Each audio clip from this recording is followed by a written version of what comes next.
L'àrea metropolitana de Barcelona té un planejament general urbanístic que té més de 47 anys en aquest moment i amb 47 anys la ciutat metropolitana ha canviat radicalment. Per tant, tenim un instrument per seguir desenvolupant la ciutat que s'ha quedat obsolet de cara a afrontar els reptes de futur. Per tant, la necessitat és evident. La gran transformació de Barcelona s'ha fet amb el Pla General Metropolità de l'any 76, però en aquests moments ja no permet, no és l'instrument adequat per afrontar els reptes del segle XXI.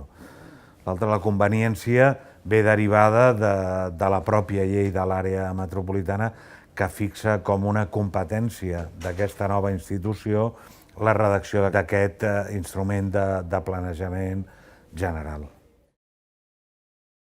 Els reptes d'afrontar el PDU, primer el planejament general és un instrument més per tirar endavant el que són un projecte de ciutat, el model de ciutat que es pugui plantejar, i per tant és un instrument que ha de ser capaç d'adequar-se amb els seus matisos a el que puguin ser els diferents plantejaments d'aquests models de ciutat o aquests projectes de ciutat que puguin plantejar les diferents opcions polítiques que governin la ciutat. Però hi ha reptes en el que és aquesta definició d'aquest nou model que han de ser comuns, amb tots els matisos, els poden plantejar cada opció, però hi ha un repte central que és com desenvolupar la ciutat, com créixer sense necessitat d'ocupar més territori. L'àrea metropolitana de Barcelona és una ciutat en aquests moments, no diria acabada, però sí amb una ocupació que no permet creixements amb extensió, perquè el 48% del seu territori és un territori ocupat, on hi ha ciutat actualment, i la resta, o pràcticament tota la resta, és un espai lliure, territorial o natural, i per tant amb graus de protecció que impedeixen el creixement. Per tant, el repte central és dir com desenvolupem la ciutat, com fem créixer la ciutat sense necessitat d'ocupar més territori. Fent-la créixer tant amb el que és més residència, més habitatge, més espais per l'activitat econòmica, més espais pel lleure, créixer amb tot el que significa la complexitat d'una ciutat. L'altre és, i també vinculat amb això, és que aquest creixement o aquest desenvolupament extengui encara més el que són les qualitats del centre, que el centre creixi, que la ciutat central, la peça central, sigui capaç de saltar les rondes, aquesta nova muralla que hem tingut, i que la qualitat urbana central s'extengui més enllà. Això implica la integració urbana d'infraestructures, per tant, el pas del que és això que quan surts de la ciutat passes de l'avinguda a l'autopista, doncs que aquesta avinguda es continuï extenent sense renunciar als elements de mobilitat que ho facilitin. Després també estarien els reptes de dir com extenem els espais del transport públic, els eixos de transport públic, que facilitin també que aquesta ciutat sigui igualitària en quant a oportunitats, accessibilitat, etc. I per tant també aquests nodes que genera el transport públic, allà on arriba el transport públic té més capacitat de centralitat, apostar i aportar més elements d'habitatge, activitat econòmica, per tant, generar els creixements o aquestes transformacions sobre aquest espai.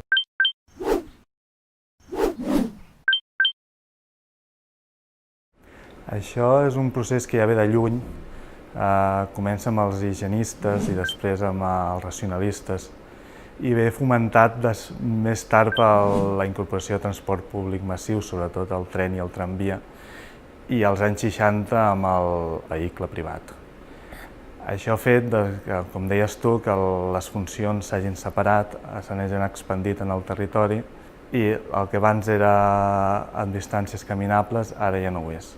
Aquest sistema s'ha demostrat que és obsolet i és un sistema que no és sostenible, tant econòmicament, socialment, per diversos motius. Un exemple molt clar és que a ningú li agrada fer una hora de cua amb cotxe cada dia, o fins i tot gent que no té accés al cotxe o que ara mateix no pot conduir per diversos motius, ja sigui per l'edat o per una malaltia, estigui privat d'accedir a certs serveis.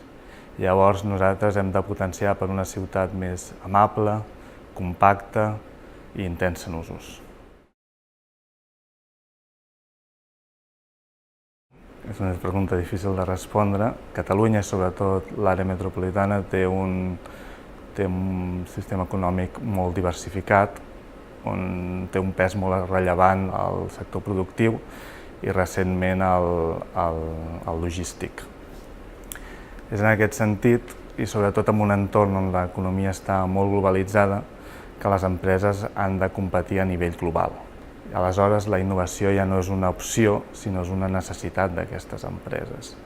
Però també és evident que és la necessitat el que genera la innovació i no el contrari. O sigui, el fet de tenir empreses productives en el nostre país fan que generen la necessitat d'aquesta innovació i fan que aquesta es pugui produir. S'ha demostrat en els últims anys que la innovació no neix de forma espontània, neix a favor d'aquesta necessitat. I és per això que hem de protegir les activitats productives del nostre país. Indústria ha variat molt els últims anys i segueix variant. És segurament una de les coses que ha mutat més. D'indústries verticals en què entra un producte, matèria primera, per una porta i surt un producte acabat, preparat per distribuir per l'altra, cada vegada en queden menys. Són les indústries dels anys 60 i 70 quan es va redactar el PGM. Avui en dia tots els processos han estat fragmentats i deslocalitzats en l'espai, començant per exemple, innovació, el que parlaven abans, innovació i disseny, però continuant pels processos manufacturers, que estan fets per múltiples empreses que fan diferents components en els quals després es distribueixen i s'ensamblen en una tercera, que es tornen a distribuir i s'empaqueten en una altra i es tornen a distribuir per arribar al sector, a la botiga final, al consumidor final. Llavors, jo crec que aquesta definició, aquesta realitat de la indústria, l'hauria de contemplar el PDU, perquè en el fons ens hi juguem molt, ja que si mirem el pes econòmic que tenen tots aquests processos lligats directament amb la indústria, representen el 50% del nostre PIB i més d'un 50% de llocs de feina.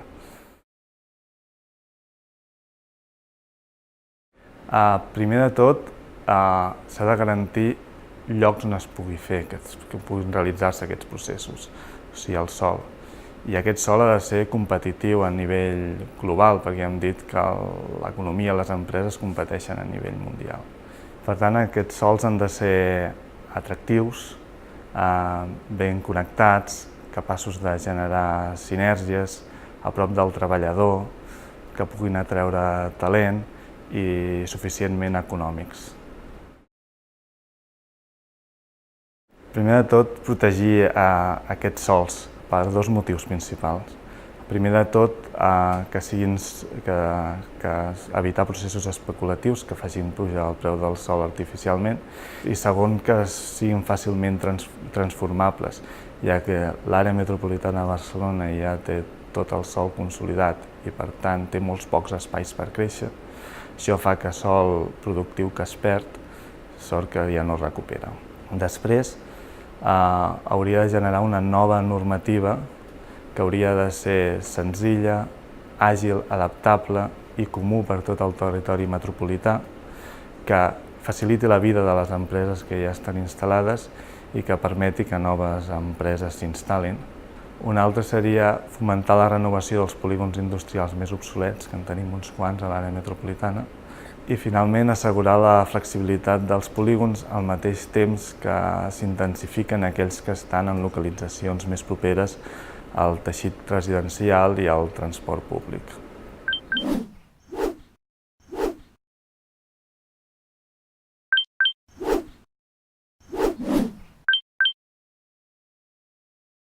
Sí, la veritat és que sí, no? Hem patit un procés de concentració i estem patint un procés de concentració de la població en ciutats per la seva oferta diferencial de servei, d'oportunitats, i per tant l'usuari, el ciutadà, està en el centre de tot el que és la planificació. I per tant, cada vegada més les activitats que són menys afins amb l'usuari estan més abocades a separar-se del dia a dia de l'usuari. Aquest és el paper, per exemple, de les activitats econòmiques, polígons industrials que s'estan allunyant. Tot això té una conseqüència importància molt alta en temes de transport i de mobilitat, i és que les estadístiques, tots els indicadors de mobilitat s'incrementen per aquesta segregació espaial que està patint, diguem-ne, els entorns espaials, els entorns econòmics. Per tant, seria recomanable donar valor a les ciutats i àrees metropolitanes mediterrànies, complexes, més madures, amb diversitats d'usos del sòl i urbanístics. Cada dia més hi ha el fenomen de la globalització, xarxes més complexes on els centres de decisió, els centres de disseny, els centres productors estan distribuïts a nivell de tot el planeta. No obstant, en el teixit català, teixit industrial català, hi ha un fenomen, que és la importància de la petita i mitjana empresa, on el fenomen de la innovació, ser capdavanters en sectors molt punters, ha estat una revolució i ha aconseguit tenir un èxit i distribuir productes, béns i serveis a nivell internacional. Tot això també passa per la customització, és a dir, adaptar el perfil del producte al client final. No obstant, ja sigui globalització, model global de béns de consum o aquesta innovació amb la customització, tot això està resultat i està podent ser degut a uns preus molt baixos del transport. És a dir, el transport, els preus són molt baixos i això permet aquesta segmentació, segregació de l'espai i, per tant, intensificar el transport degut a que les rendes urbanes són bastant altes. Bé, per un lloc podríem parlar que hem de crear un teixit urbanístic atraient, justament per la innovació. Necessitem persones qualificades per liderar aquesta innovació i crear entorns atraients a aquest entorn. Per altra banda, també infraestructures. Necessitem que en aquestes xarxes de gran distribució tinguin unes infraestructures eficients, competitives. Estem parlant de port, estem parlant d'aeroport, com també de centres logístics per als operadors, però finalment també tenim un punt a millorar, que és la distribució urbana de les mercaderies d'aquests productes des dels centres de producció al client final. I aquí és on tenim, diguem-ne, una diversitat normativa. Moltes vegades estem parlant que, per exemple, el gas, l'electricitat tenen xarxes molt ben regulades, però en canvi la distribució urbana de mercaderies estem vivint una heterogeneïtat de regulacions i ordenances. Per tant, caldria posar aquesta distribució urbana de mercaderies també com a part fonamental de cara al futur del teixit urbà i teixit econòmic del país. Clar, sempre entenem una indústria de producció, de realitzar un bé de producció i posar-lo en el mercat. Clar, en el passat tot això es feia en un entorn local molt determinat. Cada vegada més tot això s'està obrint i fins i tot s'estan realitzant activitats de valor afegit, d'acoblament de peces que s'han fet arreu del món. Cada vegada més també cal posar amb èmfasi que la indústria ha evolucionat cap a una indústria de serveis, inclús de turisme. Si comparem ara productes interiors bruts i riquesa generada per aquests nous sectors terciaris o inclús turisme, cada vegada és més important. I finalment la tendència és ja la indústria 4.0, la digitalització. La digitalització comportarà, jo crec, un nou paradigma d'activitat econòmica on el productor d'un bé es posarà en contacte amb el client final potencial. Per tant, desintermediaritzarem tot el que és la cadena logística i, per tant, s'incrementaran totes aquestes relacions potencials entre clients i usuaris i productors finals. Per tant, això ens suposarà un nou repte dintre de tot el que és la mobilitat de béns de consum, que serà justament l'e-commerce, que avui en dia ja està captant una part molt significativa de tot el transport de mercaderies. I serà un repte per les ciutats. Ens hem de preguntar si les ciutats estan preparades justament per a aquest nou model de venda de productes de consum. Jo el que diria és que, a més de parlar d'infraestructures, hauríem de parlar de com utilitzem aquest espai urbà i aquestes infraestructures. I, per tant, jo crec que el repte és desenvolupar ordenances, regulacions que permetin una simultaneïtat d'ús d'una ciutat per les persones, però també que garanteixi l'activitat econòmica. Pensem que qualsevol restricció a l'activitat de mercaderies estem parlant que és una restricció i un fre a l'activitat econòmica. Per tant, el que hauríem de parlar i de potenciar són iniciatives de que tothom guanyi, tots els actors presents en la ciutat, des d'operadors logístics, proveïdors, productors de serveis i fins i tot l'administració, i guanyin cap a models d'aquest tipus que estiguin alineats amb el medi ambient, garanteixin una sostenibilitat, així com models de negoci per operar-los.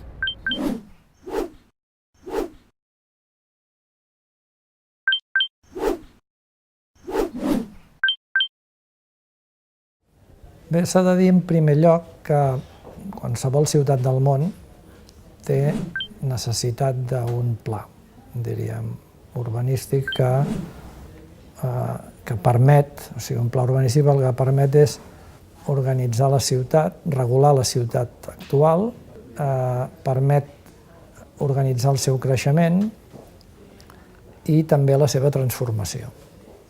Això, en el cas de l'àrea metropolitana de Barcelona, ho ha fet el Pla Urbanístic Metropolità de Barcelona, que es va aprovar l'any 76 i que per tant té ara 42 anys, i que ha facilitat una transformació exemplar de la nostra ciutat, diríem. Exemplar en el sentit que la ciutat de Barcelona i el seu entorn eren una ciutat molt grisa a finals dels anys 70, encara una ciutat en plena dictadura, i s'ha pogut transformar en una ciutat realment molt més lluminosa en el sentit metafòric de la paraula, que en aquests moments té un reconeixement internacional. Això ha estat gràcies a moltes polítiques successives que s'han anat produint, però sempre amb una matriu de base que és aquest Pla General Metropolità de Barcelona. Però clar, aquest pla, que ja, com he dit, té 42 anys, doncs està ja obsolet, o sigui, ja no dona per més. I no respon als reptes de la societat actual i a l'urbanisme que necessita una nova ciutat del segle XX o una ciutat del segle XX, doncs no és aquest. Per tant, és hora de fer un nou pla. I aquesta és la conveniència, diríem, de renovació del que havia estat el Pla General Metropolità de Barcelona. També, anant a lo general, la major part de ciutats en el món avui tenen tres reptes o tres problemes, diríem, fonamentals. Un primer problema és la desigualtat social. Un segon problema és com regular o com organitzar la mobilitat, tant de persones com de mercaderies, perquè estem en una societat que la mobilitat és molt més alta del que havia estat mai. I un tercer repte és el de la qualitat, diríem, mediambiental.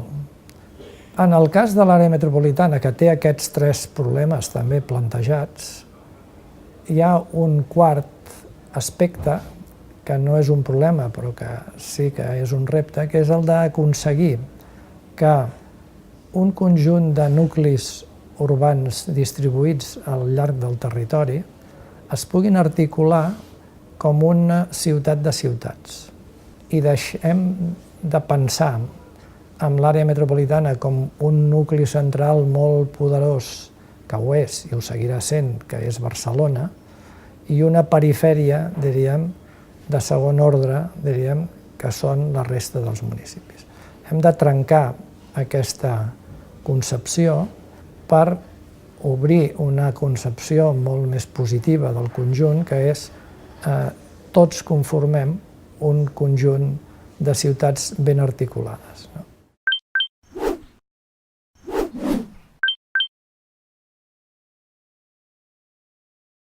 Pues lamentablemente sí, porque claro, todo esto tiene una inercia que viene de lejos. Hay una cierta lógica, por ejemplo, que la industria contaminante esté separada de la vivienda, pues es una lógica. Pero yo creo que el propio sistema económico, a la búsqueda de un negocio rápido y fácil, ha hecho que históricamente tanto las actividades como las personas, etcétera, etcétera, tiendan a segregarse en el espacio, hasta que ha llegado algunos momentos que se ha reconocido esta realidad, podríamos decir, a través, por ejemplo, de la Carta de Atenas, del movimiento moderno, ¿no? Y desde entonces la práctica de la zonificación ha sido, segregación de usos, ha sido una práctica siempre común. En cambio, desde la perspectiva actual, parece que lo lógico sería pensar en asentamientos de carácter mixto, con actividades compatibles entre sí, con lo cual evitaríamos muchísima generación de movilidad, podríamos decir, extraordinaria, y reduciríamos la contaminación, haríamos unos asentamientos más ricos, más complejos y generando muchísima menos movilidad por el territorio. Respecto a la ordenación territorial, a su organización física en el territorio, está sobre todo concentrada en torno a la ciudad de Barcelona y después en los interiores del área metropolitana de Barcelona. Es una estructura de pequeñas y medianas empresas que tienen una importante interrelación entre ellas, lo cual consigue unas economías externas que les hacen funcionar mejor que si estuviesen aisladas. Y por lo tanto, la lógica sería, a partir de esta situación, de este punto de partida territorial, para fortalecer aquel sistema territorial que tenemos, ¿no? Claro, la lógica del sistema en el que estamos, de este sistema capitalista extractivo, pues es el negocio rápido, a corto plazo, etcétera, sin importarle demasiado los costes sociales que todo esto tienen, los costes ambientales. Bueno, pues sobre esta plataforma, que será la necesaria para la regeneración industrial del área metropolitana, seguramente tendríamos que trabajar en sentido positivo, mejorando toda esta plataforma territorial, industrial y de actividad que ya tenemos, para darle la vuelta y conseguir un futuro mejor. La industria ha pasado, estamos en un proceso de transición de lo que era la industria manufacturera a una industria que hoy se llama la nueva industria o la industria 4.0. Quiere decir que con los avances tecnológicos que se han producido en este proceso de globalización, lo que se produce es que cada vez el terciario, el sector terciario, se mezcla más con la industria directamente, ¿no?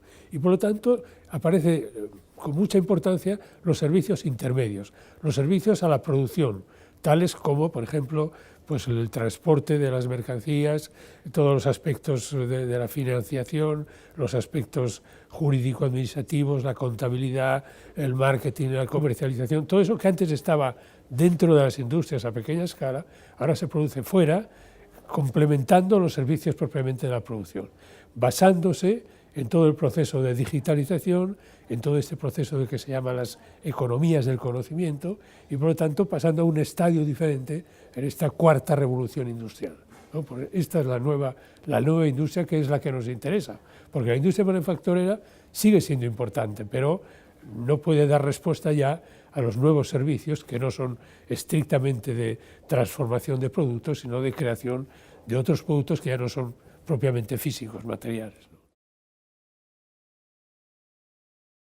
Bueno, pues los requisitos para que todo esto funcionase bien tendría que ser, por una parte, tener un territorio apto, preparado, con potencialidad para que pueda desarrollarse toda esa actividad económica. ¿Qué exigencias tendría todo esto? Pues tiene una exigencia de accesibilidad, seguro, de accesibilidad por transporte público y por ferrocarril. Tiene una exigencia de poder conectar estos polígonos, estos sectores, con la red ferroviaria para el transporte de mercancías. Tiene la exigencia de la proximidad a las universidades, a los centros de investigación, a los centros urbanos también, porque en los centros urbanos hay una acumulación de servicios que pueden ser necesarios para completar lo que en estos polígonos se puedan hacer, etc., ¿no?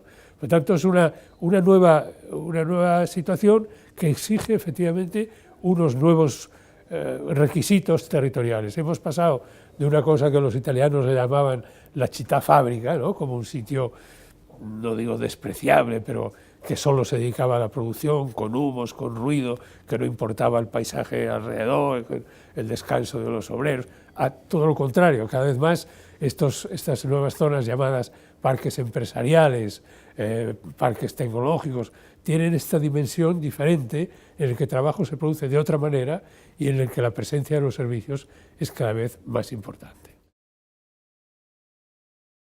Bueno, pues el PDU tiene que abordar muchos retos, muchos, como saben bien, pero a mí siempre me preocupa, después de estar casi 30 años estudiando el área metropolitana y la región metropolitana, me parece que hay dos temas dominantes desde el punto de vista urbanístico. Por uno son las grandes extensiones de la vivienda dispersa, ¿no? Lo que llamamos la ciudad dispersa, las urbanizaciones que ocupan miles y miles de hectáreas del territorio. Y por otra, son justamente estos polígonos industriales que están ya prácticamente obsoletos, ¿no? Que tienen, claro, se ha producido este cambio de la industria y entonces están en un momento crítico de abandono, de sustitución puntual a veces por actividades que no debieran estar en un polígono industrial, como pueden ser desde las mezquitas a los sitios para aprender a conducir, a salas de fiesta. O sea, ¿qué tendríamos que hacer con estos polígonos? Bueno, pues yo creo que con estos polígonos lo primero que tenemos que tener es tener una visión amplia de que el sistema de actividad económica en general va más allá del área metropolitana, no de los 37, sino que yo creo que hemos de pensar en que el sistema natural es la región metropolitana de Barcelona. Primera cuestión, porque si no, no entenderemos muy bien qué es lo que está pasando. En segundo lugar, claro, estos polígonos lo que necesitan es un proceso de regeneración integral, es decir, que necesitan que se les garantice el transporte público, tanto por carretera como por ferrocarril, que se garantice unos equipamientos y unos servicios que no tienen, que pensemos en una normativa pensada para situaciones industriales anteriores, en la que la nave era la base, pero claro, el tema es mucho más complejo porque aparecen esta misticidad de usos que necesitan otras tipologías arquitectónicas también. Por ejemplo, hemos hecho un trabajo que publicamos ahora en un libro italiano sobre lo que llamamos los subsistemas metropolitanos. Quiere decir que dentro de toda la región metropolitana, y en concreto del área metropolitana, hemos de ser capaces de distinguir unas agrupaciones de polígonos de tal manera que puedan gestionarse conjuntamente, puedan buscarse lugares interpolígonos para proponer determinados equipamientos y servicios que no tienen, puedan defender sus derechos y sus posibilidades, puedan pensar en el futuro, puedan hacer una oferta conjunta para las nuevas inversiones, etc., ¿no? Por lo tanto, el trabajo es enorme, pero ha de partir de esas dos cosas que habíamos dicho. Primero, reconocer que el sistema va más allá del área metropolitana, que es un problema de la región, y segundo, la capacidad de distinguir subsistemas para proponer entonces mecanismos, instituciones, mancomunidades, consorcios, etcétera, que sean capaces de organizar correctamente la gestión y la promoción de estos territorios.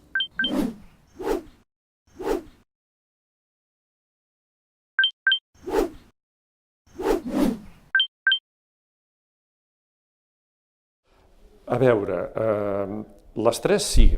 La primera part, habitar i treballar, és una obvietat, evidentment deixant de banda la quantitat no gens menystenible de gent que no treballa perquè està a l'atur o perquè són classes passives, i gent que treballa a casa seva és insignificant encara avui en dia. Per tant, només cal, m'ho aplico a mi mateix, només cal que de bon dematí ens posem en punts d'entrada i sortida de Barcelona i veurem els fluxes. Vull dir, gent que sortim de la ciutat, en el meu cas concret visc a Barcelona, treballo a Ripollet i després he de tornar, com jo, milers i milers de ciutadans. Si ens centrem més a Barcelona, una ciutat cada vegada més de serveis, el cambrer del bar de sota casa meva antigament podia viure al barri i ara no pot. Per tant, evidentment està separat. Ara, els serveis, aquí introduiria potser un altre matís, no tant la població, diguem, activa, sinó fins i tot el paràmetre d'edat i condició cultural o social. No vull dir econòmica, que també, perquè, clar, què entén per serveis una persona de 60 anys com jo d'una persona de 20 anys, un nano de 20 anys o una noia de 20 anys? Clar, per serveis puc entendre els serveis sanitaris, en el meu cas soc un afortunat, els tinc a prop. D'altres situacions metropolitanes no està tan clar, hi ha un cert desplaçament. Si serveis entenem serveis culturals, potser els que vivim a Barcelona i al centre tenim una certa proximitat. Els que viuen en altres ciutats metropolitanes, com és el cas de Ripollet, no, si entenem per cultura, i perdoneu-me la xorrada que diré, l'alta cultura, o sigui, anar al teatre, al cinema ja no ho dic, però em sembla que ja no hi va ningú al cinema, però vull dir, un altre tipus d'anar a veure una exposició, anar a una xerrada al CCCB, això amb un Ripollet ja et genera un esforç. Si per serveis entenem una discoteca, com hi havia la zona hermètica de Sabadell, doncs més o menys aquest servei està complet. Vull dir, treballar i evitar, evidentment, que és una realitat molt constatable, ara els serveis depèn si han d'introduir molts més matisacions i paràmetres per saber fins a quin punt són compatibles. A veure, en el nostre territori, si territori entenem el territori metropolità, hi ha realitats molt complexes. Vull dir, la ciutat de Barcelona potser el que és activitat econòmica en el sentit d'indústria, entesa l'antiga, això ja sé que vindrà la pregunta següent, potser està desapareguent, pren més força serveis, evidentment el tren, la locomotora de tot això pot haver estat el turisme, potser per lo bo i per lo dolent. En canvi, en llocs com on jo estic, a Ripollet, amb uns polígons industrials degradats, estem assistint amb una certa, fins i tot sorpresa, a la transformació en la implantació de, sobretot, d'activitat logística. I, per tant, l'activitat logística té uns requeriments molt diferents d'aquells antics polígons de naus de 300 metres del senyor Papet, que fabricava, no sé, un pern o una peça que després venia a la Cintermetal, que a la seva vegada venia a la Seat de Martorell. Vull dir, aquest esquema ha canviat completament. Veig que logística i distribució, evidentment, estan prenent molta força. La innovació és obvi i fonamental i un gran repte, perquè la innovació que va vinculada amb noves tecnologies a Barcelona té una oferta i una demanda, però en un Ripollet té una demanda però no té una oferta. Un gran repte que tenim als nostres polígons és que no hi arriba ni fibra òptica. I això és un drama per a una empresa de logística, per exemple. I, evidentment, la innovació és fonamental, però la innovació també en el sentit de recerca.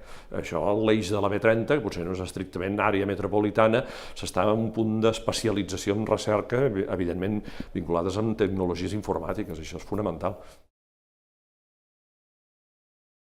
La paraula en si, indústria, a mi quasi em té ressonàncies de Charles Dickens, o sigui, quasi em sembla una cosa del 1830 com a molt tard. La indústria en el 2018 a mi no em diu gran cosa, és una paraula antiga. Si per indústria entenem activitat econòmica, llavors ja és una altra història, perquè si la indústria vol dir allò el senyor, no sé què, Blancafort, que tenia una fàbrica a l'Eix del Llobregat per la que entraven fils i en sortien teixit, això, evidentment, ja no existeix, o almenys no existeix en el nostre territori. Potser a la Xina hi havia ni això. En tot cas, el que existeix és ensamblatge de diferents coses que es fabriquen en llocs inversemblants i separats del món i, evidentment, la distribució de tot això. Òbviament, les bones comunicacions. I bones comunicacions em refereixo no sols a les que històricament i encara per inèrcia pensem en carreteres, proximitat que per tant i ferrocarrils i proximitat al port i a l'aeroport, sinó bones comunicacions, ho he dit també, fibra òptica, les autopistes d'informació, són fonamentals per això. I aquesta, ho he dit abans i ho torno a dir ara, segueix sent un repte que no el tenim ben resolt encara.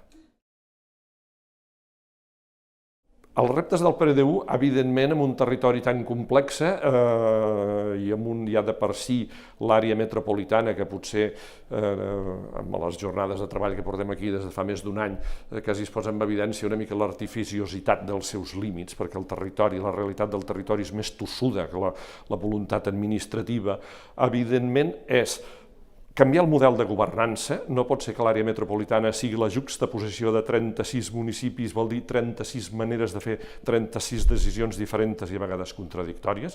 Per tant, el model de governança que igual implicarà cessió d'algunes competències municipals a l'ens metropolità i, evidentment, aquest ens metropolità ha de pensar l'àrea metropolitana com una gran ciutat, però no una gran ciutat que al centre és Barcelona, sinó una gran ciutat complexa, un gran territori complex, identificar multicentralitats i, evidentment, el teixit, antic teixit industrial, que ara ja tots estem dient teixit d'activitat econòmica, repensar-lo i repotenciar-lo i reinventar-lo. I intentar reequilibrar-lo de la primera pregunta, els tres grans requeriments, viure, treballar i serveis. Difícil, però si més no s'hauria d'intentar. El que s'ha d'acabar és amb la ciutat zonificada, teoritzada a partir dels anys 30. El que és on s'hi treballa no s'hi viu, on no s'hi viu no s'hi treballa. Això és un model a superar. No està superat, hauria de ser un model a superar.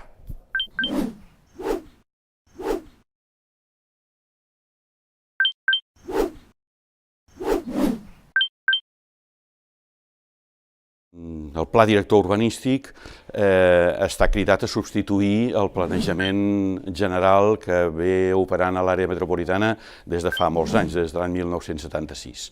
Jo volia aportar aquesta visió de que a la història de l'urbanisme de la ciutat de Barcelona i de tota l'àrea metropolitana, l'urbanisme metropolità, sempre ha coincidit en diversos moments històrics una visió de noves necessitats, de nous reptes a nivell metropolità, han coincidit amb l'aparició de noves lleis molt importants en matèria urbanística i també amb l'aparició d'aquests nous instruments de planejament acompanyats d'una nova governança per portar a terme i a la pràctica aquest planejament. Això es va demostrar als anys 1950, quan es va fer el primer pla comarcal d'àmbit regional.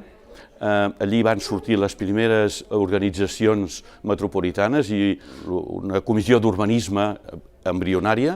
El 1976 va haver-hi el Pla General Metropolità actualment vigent i es va aprovar la llei d'urbanisme de l'Estat, que encara tenim vigent també, molt important, i és quan es va crear la Corporació Metropolitana de Barcelona per governar i per administrar aquest urbanisme.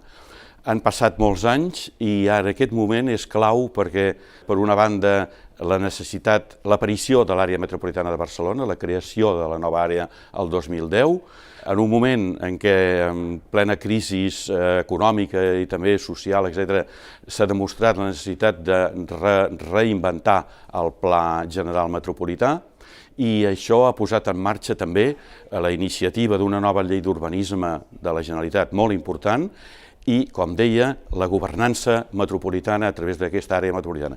Tot això és el que expressa que quan hi ha nous reptes, noves necessitats, noves estructures socials que requereixen noves solucions, és quan hem d'inventar. I en el pla director hem d'inventar molt, i aquests són els reptes, efectivament.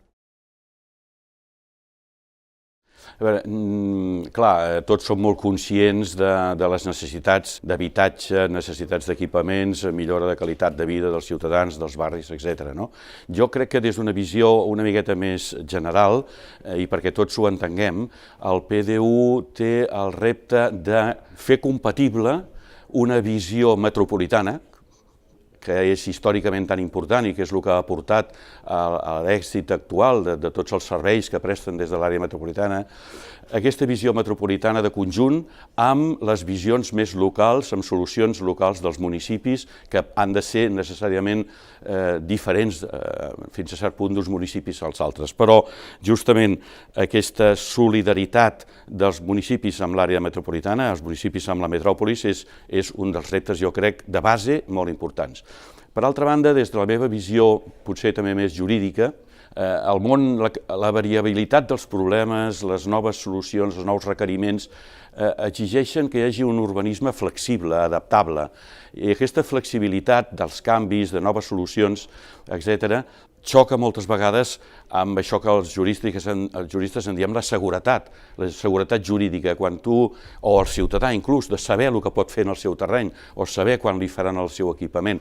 Això aporta seguretat, però això és una mica contradictori amb la flexibilitat. Aquest és un dels reptes que per a mi és essencial amb les solucions que ha de donar el PDU.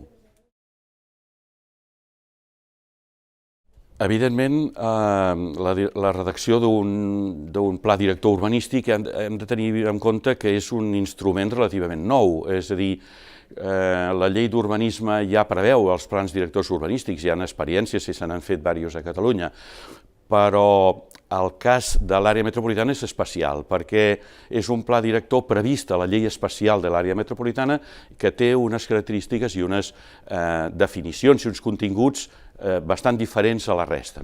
Per tant, hi ha hagut necessàriament una fase prèvia de prendre coneixement de què és tècnicament el que s'ha de fer i com s'ha de fer. És a dir, adquirir una mica de ciència, que en aquest sentit ha estat bastant novedosa, i això ha anat per la mà d'un debat tècnic i d'un debat professional.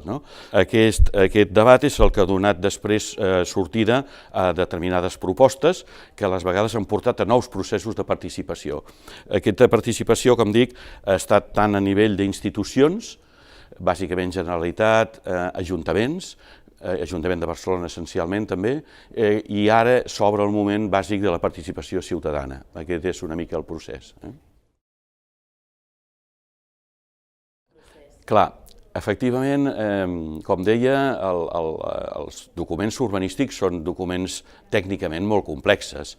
Jo crec que la ciutadania el que pot aportar és la visió dels problemes reals del dia a dia, és a dir, la visió dels problemes de la ciutat, del barri o del carrer o de la seva comunitat de propietaris.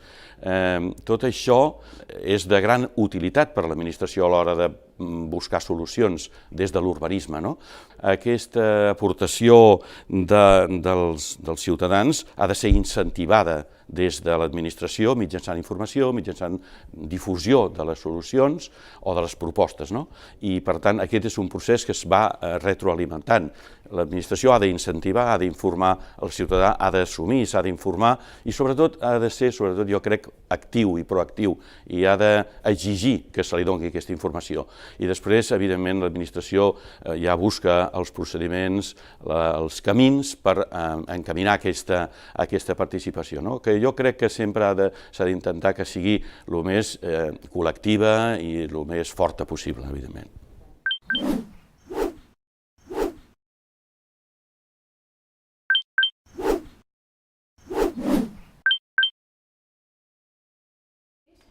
Home, l'ideal seria que la gent que viu en un municipi visqués, treballés i pogués gaudir de serveis. Però que això a vegades és difícil i jo crec que anem amb una tendència que això ho fa difícil.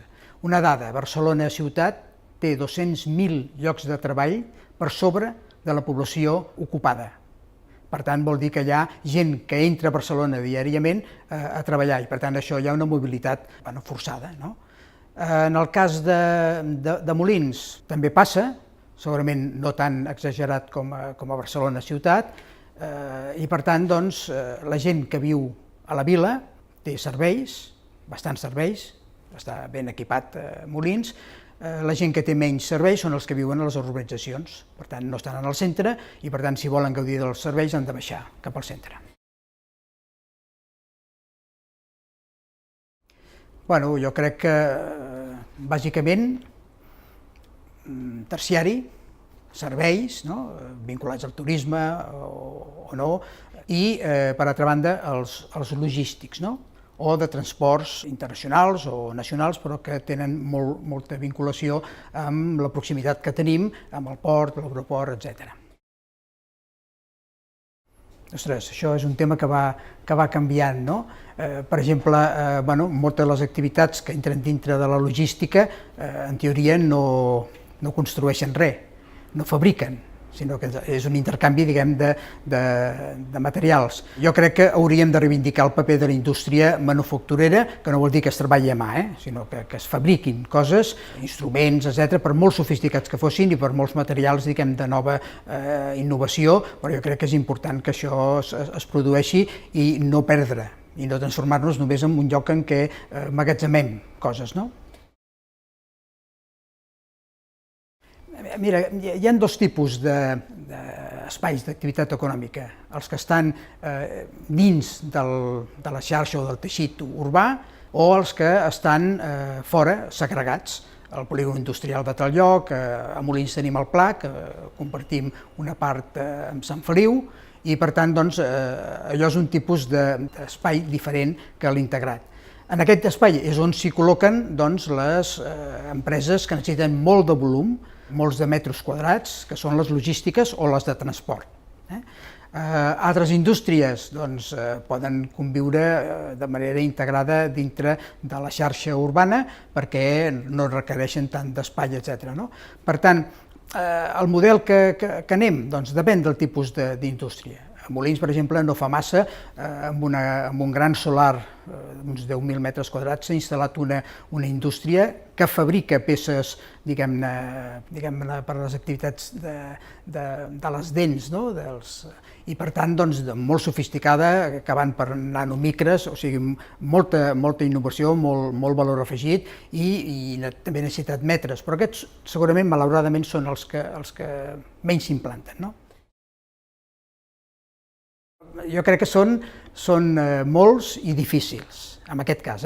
Jo crec que el PDU hauria d'articular d'alguna manera que es limités aquests serveis terciaris o serveis, el turisme, etc., en ciutats com Barcelona, per fer que aquest nivell, diguem, de diferència entre llocs de treball i gent que pot treballar del mateix municipi, doncs fer que o bé limitem aquesta activitat, amb el que això representa i les crítiques que això pot tenir, o augmentar el fet que hi hagi més població que pugui viure.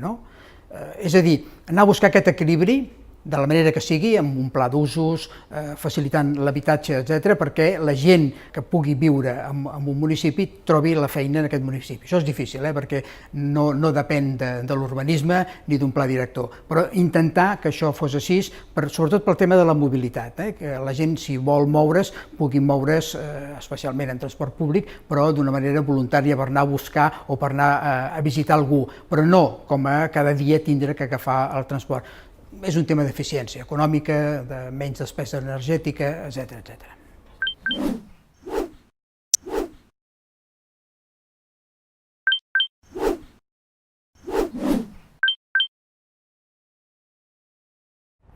Bé, això depèn una mica dels llocs del territori. Hi ha llocs en el qual estan més integrades, com Barcelona, i a llocs que estan una mica, hi ha més polígons industrials més separats. Però en general, si hi ha una constant en l'àrea metropolitana, amb algunes excepcions d'alguns municipis, és la proximitat que hi ha entre els llocs en el qual està el nucli urbà i el nucli d'activitat econòmica. I això és un element d'avantatge perquè permet parlar d'un contínuum urbà i d'una integració important. A banda, com tenim el tema que aquí no podem tenir determinat tipus d'indústria, sinó que tenim són indústries molt avançades o temes logístics o temes de transformació lleugera o tova, per dir-ho d'alguna manera en termes econòmics, o sigui, no d'indústria pesada, això permet tenir una indústria integrada a la ciutat. I això hauria de beneficiar també els temes de la compacitat de la ciutat. El que passa que, com ja sabem, la gent troba feina on pot i viu on pot, diguem-ne, no? El nostre territori, hem passat d'un model que era clarament industrial. En algun moment, en els anys 2001, dèiem que la indústria estava morta o la millor indústria és la que no es planifica o que no existeix. I ara tornem a la reivindicació, al reclam de fer una activitat industrial. Per una raó senzilla, perquè l'activitat industrial genera molt valor afegit, genera molts llocs de treball. El que passa que a vegades parlem de la indústria i estem pensant en una fàbrica de components metàl·lics, i a vegades la indústria també és la indústria de l'electrònica o la indústria 4.0, que és la indústria que està avui dia molt basada en la digitalització, o estem pensant que hi ha activitats de caràcter que podríem anomenar entre cometes industrials, però que són el perímetre de la indústria, com l'activitat de les noves tecnologies o l'activitat d'una tecnologia aplicada a la indústria. Per tant, jo crec que anem a una societat en la qual hi haurà un gran pes de la indústria, però no la indústria que coneixíem, això que li diem ara la indústria 4.0. Jo diria que, bàsicament, hem de tenir algun tipus de model flexible, el qual no vol dir un model liberal, que no és el mateix. O sigui, si nosaltres ara estem pensant en un pla urbanístic dels anys 70, estem pensant en un tipus d'indústria en el qual la indústria és una indústria pesada, una indústria que era molt contaminant. En principi, el primer requeriment és una indústria sostenible ambientalment, creadora de llocs de treball, però també estem parlant de qual és la nova conformació d'aquesta indústria. Aquesta indústria és una indústria que ha de ser competitiva en el mercat global, però també ha de ser molt avançada. Nosaltres no podem competir en temes d'una indústria molt intensiva en un tipus de mà d'obra, hem de parlar d'una mà d'obra qualificada. Per tant, hem de pensar això va molt lligat amb el tema del coneixement, per tant, en la proximitat dels centres d'investigació i desenvolupament, molt lligat amb el tema dels centres universitaris, però sobretot un nou tipus d'activitat econòmica que tingui a veure amb això, aquesta idea de la indústria més avançada, la indústria molt digitalitzada, la indústria que genera molt valor afegit. Per tant, estem parlant, d'una localització, d'una necessitat de la indústria, d'una ràpida transformació. Si vostè em pregunta, vostè s'imagina qual és la indústria l'any 2030 o 2035? Quan fem un pla urbanístic no lo fem per demà passat, estem fent una cosa potser per 20 anys. Penseu que el Pla General Metropolitana de l'any 76 estem al 2018. Per tant, han passat 42 anys i encara estem vivint d'aquella història. Per tant, estem parlant d'un pla que com a mínim tingui 30 anys. Algú s'imagina com serà un centre? Jo tinc una tesi que és molt senzilla. Quan la gent em parla del pla director i sobretot del centre de formació professional, jo els dic, feu-los tots de pla dur. Per quina raó? perquè segurament d'aquí a 20 o 25 anys o 15 anys les necessitats formatives de la gent que treballa a la indústria no seran les mateixes que avui dia. El pla dur és molt fàcil de canviar-lo. Bueno, això que diem la indústria 4.0 és una indústria bàsicament centrada. Hi ha diversos components. Un, el més important és la digitalització del procés. Un altre tema molt important és el tema de la proximitat de la producció a la distribució. És molt important això. Un altre element és la integració de tota la cadena de valor en llocs centrals. O sigui, això de fabriquem a Xina, empaquetem a Àfrica i venem a, no sé, a Estats Units. Bueno, ara el que intentem és anar integrant. En tot cas, tots volem vendre als Estats Units o a Suècia, però en qualsevol cas la idea és de la integració. El model més clàssic són els clústers automobilístics, per exemple, aquí en el Baix Llobregat, diguem-ne, no? La SEAT, diguem-ne, no? O la Nissan, que tenen tota una sèrie d'empreses que li treballen amb ells, amb els subproductes, diguem-ne, no? El volant de la màquina, l'embrague, tot això, del cotxe. Tots aquests factors que formen part, diguem-ne, de la cadena de valor, de la producció d'un vehicle, o de la indústria alimentària, la indústria agroalimentària, que és una indústria clàssica, la indústria agroalimentària, del qual Catalunya i l'àrea metropolitana té un pes molt important, necessita una major integració del valor. Però clar, això s'ha de fer amb digitalització, amb uns recursos humans molt preparats, amb una proximitat entre les diverses parts del procés de producció de tot el producte final, i això és la nova indústria, diguem-ne, no? I aleshores amb una gran inversió en investigació i desenvolupament, cosa que no estem fent aquí a Catalunya ni a Espanya prou, però segurament a Catalunya, no? Hem de canviar totalment el model nostre de producció, hem d'anar a models com tenen els sistemes anglosaxons, sobretot del nord d'Europa, diguem-ne, no? Els nòrdics, no? D'una forta inversió en investigació i desenvolupament. A veure, per nosaltres, com l'àrea de desenvolupament social i econòmic, el principal repte, aunque sembli que no té a veure amb l'activitat econòmica, és garantir l'accés de tothom a la igualtat d'oportunitats. Nosaltres estem per al benestar de la gent, no per solament el model econòmic de la indústria. I per garantir això necessitem bons salaris, necessitem bona formació de la gent, necessitem que la gent tingui oportunitats, necessitem treballar el tema del gènere, diguem-ne, no? O sigui, treballar sobre la qualitat de vida i les condicions de la gent. I per això necessitem tres coses. Una és treballar el tema de formació, recursos humans, capital humà. Segon element, preparar un territori, diguem-ne, no? Perquè aquest territori sigui apte, no? La qualificació urbanística, el lloc en el qual s'implantin, les infraestructures per accedir, treure, entrar i sortir, i per últim, diguem-ne, el posar mitjans, o com a mínim actuar com a lobby o com a element de pressió perquè les empreses i els treballadors i les empreses tinguin les oportunitats per poder, diguem-ne, accedir a mercats, que és el que nosaltres intentem fer, internacionalització de l'economia, captació d'inversions, etc. Amb aquesta combinació capital humà, territori preparat i una economia oberta al món, sense perjudicar la gent del país, molt important, sinó afavorim la integració, diguem-ne, del treballador en tots aquests processos i les treballadores en aquests processos, podem arribar a algun lloc i això és el que nosaltres aportem al pla director.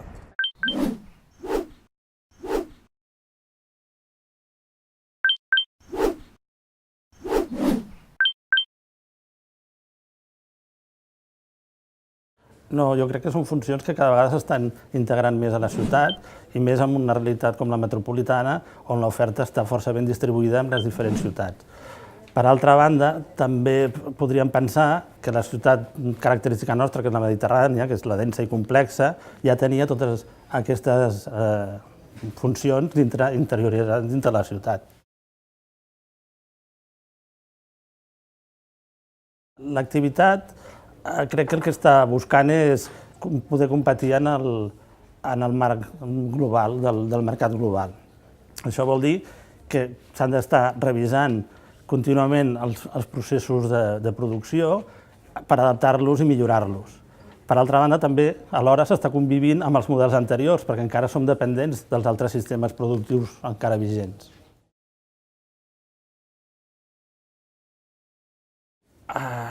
Indústria avui en dia vol dir que s'estan integrant dintre del procés l'eficiència, la sostenibilitat i sobretot la personalització. Tots estem sentint conceptes nous, indústria 4.0, economia circular, sostenibilitat, personalització a través de l'autoproducció. És un nou paradigma i, per tant, tot això s'ha d'anar buscant quins són els entorns i quines són les edificacions i quines són les relacions que les han de nodrir. Doncs un territori ben vertebrat, amb bons serveis i bons subministres i, a més, amb uns costos assequibles. Xarxes, serveis, transports, etc. Aquest és el gran repte d'evolucionar i també pensar que tot això s'ha de fer amb unes velocitats diferents a les que estem acostumats perquè els requeriments són més ràpids i l'evolució també és molt més ràpida. El PDU, doncs, bàsicament incorporar les directrius per prosseguir la vertebració del territori que s'està fent des de fa dècades, però apuntant a aquests objectius, també el subministrament, les xarxes, tots els serveis, i per altra banda també dotar a les administracions, a les nostres administracions, dels instruments perquè les regulacions tinguin incorporats aquests objectius de celeritat i d'adaptabilitat. Hem de canviar la manera de regular, sobretot en temes urbanístics, els paràmetres, perquè el que hem de medir encara no sabem quins patrons té i, per tant, necessitem unes altres eines.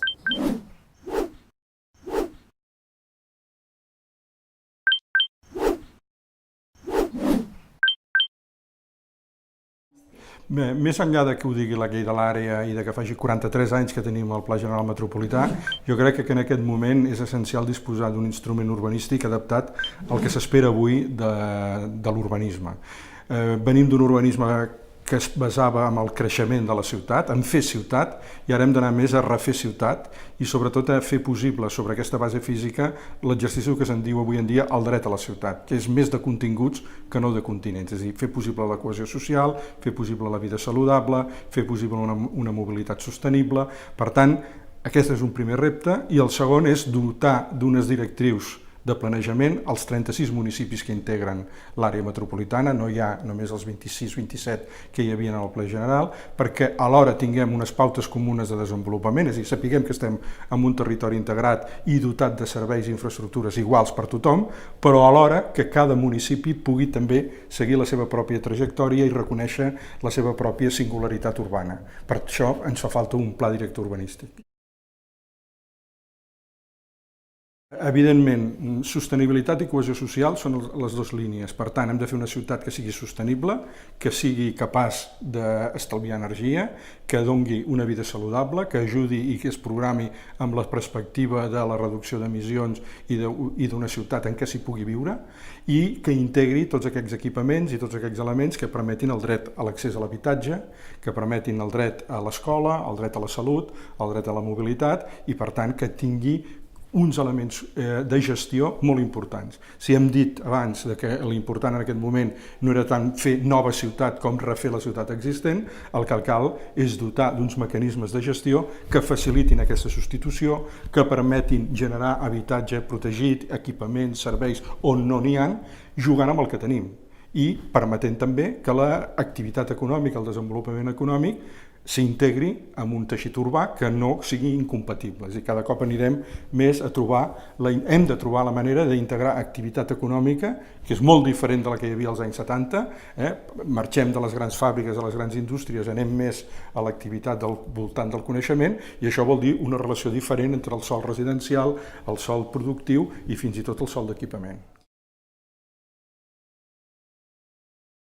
La idea és sobretot que sigui un procés molt participat, perquè en definitiva l'àrea metropolitana no deixa de ser un ajuntament d'ajuntaments. Tenim una àrea metropolitana molt policèntrica, en què és cert que hi ha una ciutat central com Barcelona que té la seva pròpia dinàmica i el seu propi pes, però d'alguna manera estem repartits 50-50, és a dir, el nombre d'habitants que hi ha a la ciutat central ve multiplicat per 2 amb els que hi ha a l'entorn. El que passa és que estan distribuïts d'una forma diferent. Per tant, hem de fer un pla que sigui equitatiu, és a dir, que no pensi només en la ciutat central, sinó que pensi en aquestes 36 ciutats, i això vol dir que ha de ser un pla en la seva formulació molt obert, molt participat de cada un dels ajuntaments, per descomptat, molt consensuat no només amb les administracions, sinó amb els agents econòmics i socials, i que realment es vegi com un instrument útil.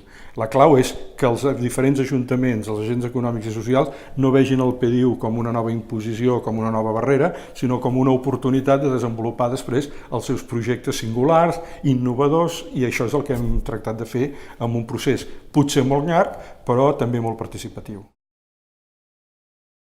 És clau sobretot lograr que la gent entengui això, perquè la gent està acostumada a definir-se al voltant del projecte del seu carrer, de la seva plaça, del seu barri, de la necessitat immediata que té. Poder anar a explicar un pla director que tampoc li dirà exactament el que es fa a la cantonada, però sí que li dirà que s'han de fer més habitatges de protecció oficial, com han de ser, com es gestiona, com es transformarà la ciutat, quins mecanismes. Això requereix una àmplia difusió, una àmplia participació, tant amb la ciutadania de peu, diríem, el veí del carrer, i aquí hem de comptar amb els ajuntaments, amb les associacions, amb les entitats cíviques, per explicar aquestes línies mestres que dèiem, és a dir, fer un gran consens sobre això que dèiem, el dret a la ciutat com es plasma en el territori, i després comptar també amb que els ajuntaments facin una àmplia difusió i que el que diríem la societat organitzada, és a dir, la societat civil, els agents econòmics i socials, participin en meses, facin arribar aportacions. De fet, ja es ve d'un procés molt ampli de meses, de participació, de recollida d'opinions i de propostes, però sempre sobre professionals, científics, acadèmics. Ara el que es tracta és que la ciutadania, amb un llenguatge planer, entengui doncs, quin és el model de ciutat que se li proposa i si això respon a les seves necessitats vitals.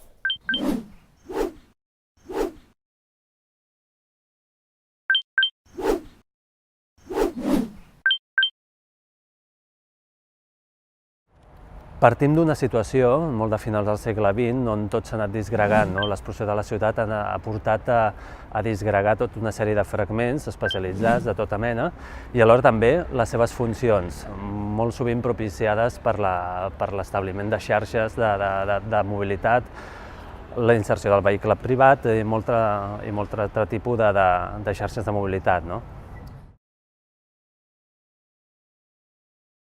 Bé, sí que és cert que estem veient dues situacions. Parlar d'un únic model es fa difícil, però sí que veiem que hi ha una polarització envers la necessitat que tenim de grans espais per la distribució i l'emmagatzematge, el que diríem la logística, però d'altra banda també necessitem d'aquests espais molt més urbans, continus, on es produeixen activitats més petites, el que podríem dir el sector de la petita i mitjana empresa, que són molt necessaris, diguem-ne, per l'establiment de metabolisme propi i les funcions de la ciutat. Principalment, si poguéssim, diguem-ne, basar aquests dos models que parlàvem fa un moment en dos tipus de requisits, estem parlant d'espais de gran mida i, per tant, els hem de lligar bé amb la xarxa viària bàsica, per tant estem parlant de connectivitat, i d'altra banda estem parlant de models urbans amb els quals la connectivitat, la relació amb els teixits és importantíssima. Per tant, és un altre tipus de dimensió i alhora de requeriments. El concepte d'indústria sí que és molt divers, i ens fa falta un concepte divers. És veritat que estem apuntant a un tipus que el que anomenem indústria 4.0, podríem dir amb un grau elevat d'innovació, però necessitem tots els tipus. Necessitem els continus urbans on es faci la producció, la distribució i reparació, on s'englobi també i s'incorpori els temes de reciclatge. Necessitem també d'aquests grans espais que anomenaven. Per tant, per ser resilients, el que estem dient també en aquests darrers anys, necessitem un ventall ampli de situacions industrials. Els reptes, principalment, hi ha un tema d'optimització, això que dèiem fa un moment, optimitzar el que tenim i millorar-ho, sobretot, millorar-ho a nivell de serveis, d'equipaments, d'ajudes a l'empresa, o, si més no, propiciar, a través de la millora de tots els espais urbans, que es reactivi, es reindustrialitzi i crear uns condicionants òptims perquè la nova indústria vingui.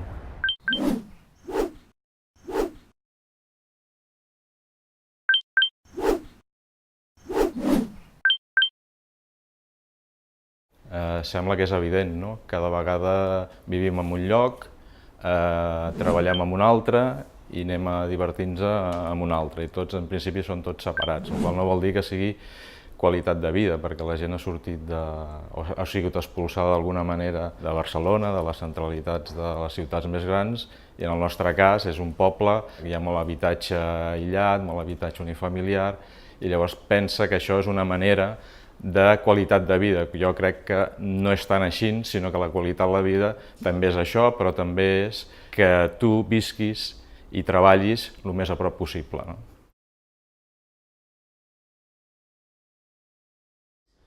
A veure, fins ara, fins fa uns anys, l'economia es basava bàsicament en els serveis. i els serveis ho eren tot, i es havia abandonat una mica l'activitat productiva en els polígons industrials. Després va venir la crisi.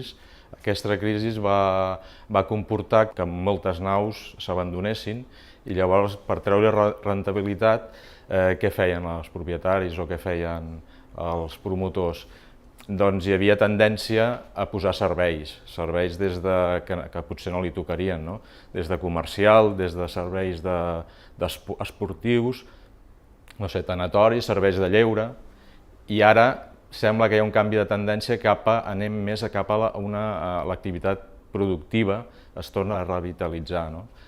Suposo que la crisi ha fet que les empreses sortissin a fora, això ha implicat que hi ha molta exportació cap a fora i per tant s'ha revitalitzat tota la zona productiva i els polígons. I això es nota bastant ara. Els requisits, fins ara tenim una normativa, una regulació que és molt estricta, moltes vegades arbitrària, que condiciona molt els usos. I en canvi l'activitat productiva ha evolucionat molt i està evolucionant. No sabem quines activitats productives hi haurà d'aquí a 30 anys o 50, això no ho sabem. I segur que seran unes altres i necessitaran uns altres espais, una altra normativa. Hauríem de tendir a això, a flexibilitzar sobretot la regulació d'aquests polígons industrials. Ara la indústria cada vegada més es basa més en la recerca, en la tecnologia també de la informació, amb la comunicació, amb els transports, amb el medi ambient, cada vegada és més important. Hauria de regular els usos, sobretot els usos, també hauria de regular les parcel·les, la mida de les parcel·les. Haurien de ser uns usos que fossin molt senzills d'entendre, d'aplicar i molt flexibles, precisament perquè l'evolució amb el temps de les activitats pugui ser adaptat i no estiguem sempre modificant. I per una altra banda s'hauria d'evitar certes modificacions de planejament que el que han implicat és transformar polígons o part de polígons que estan agregats als municipis, en el casc urbà, en habitatge, que l'habitatge no deixa de ser un producte que és necessari, però en aquest cas va en detriment d'una producció, d'una activitat productiva que és molt important pels llocs de treball, que són molt necessaris.